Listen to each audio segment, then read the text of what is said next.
पहले जब विवाह होते थे तो वे एक अच्छे व्यक्तित्व वाले इंसान के साथ वह देखकर विवाह किए जाते थे, न कि केवल धन संपत्ति देखकर विवाह किए जाते हैं।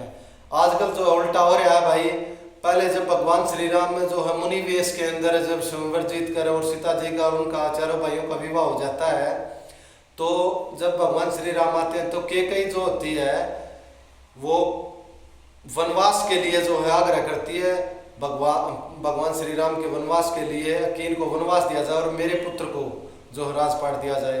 तो वह एक थर्ड पर्सन मंथरा के कहने के ऊपर करती है।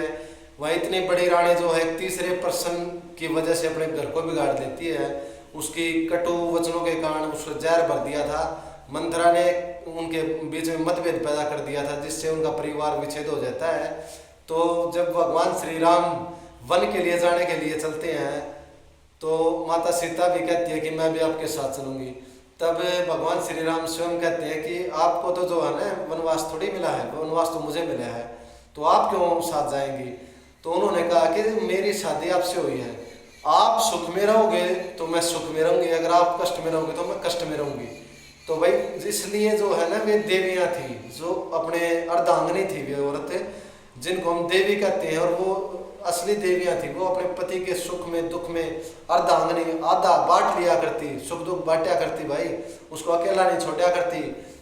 तो ऐसे ही हमारे भाई अब हमारे राजस्थान के राजपूत जो माताएं थी, जो युद्ध में राजपूत माताएं थी या और अन्य कोई हमारे राजा थे, हिंदू राजा थे, वे उनको युद्ध में भेजती थे तो उनको हौसला देती थी कि हम आपके साथ हैं, आप जाइए, आप निश्चित होकर जाइए, तभी वो आगे बढ़ते थे। तो देवियाँ ऐसे ही नहीं बढ़ती भाई, उनके लिए जो सत की पक्की होती है, पतिव्रता औरत होती है, धर्मपरायण अच्छे रास्ते पर चलती हैं और भाई अपना फर्ज निभाती हैं। फिर लक्ष्मण जी भी उनके साथ हो लिए, और लक्ष्मण जी की जो पत्नी थी और भरत और शत्रुघ्न की पत्नियां थीं, उनको भी दायित्व दिया गया कि आप अपने इस परिवार को संभालिए, अपने सास ससुर की जो परिवार में जो मेंबर बचे उनकी सेवा कीजिए, आपका यही धर्म है इस समय। तो उन्होंने भी इस प्रकार की सेवा करी थी और अपना धर्म निभाया था। तो वे देवियाँ बनने के लिए जो तप करना पड़ता है तभी वे देवी कहलाती हैं औरतें। ऐसे ही देवी का वो नहीं मिलता। अहिल्या, वो देवी अहिल्या थी, देवी सती सावित्री थी, तो वो बड़ी उनकी जो कहानियाँ पढ़नी चाहिए और उनसे सीखना चाहिए कि वो कैसे उनका रहन सहन था, कैसे उनके अच्छे व्यक्तित्व थे उनके अंदर, तभी जो है ना देवी कहलाती है एक नारी।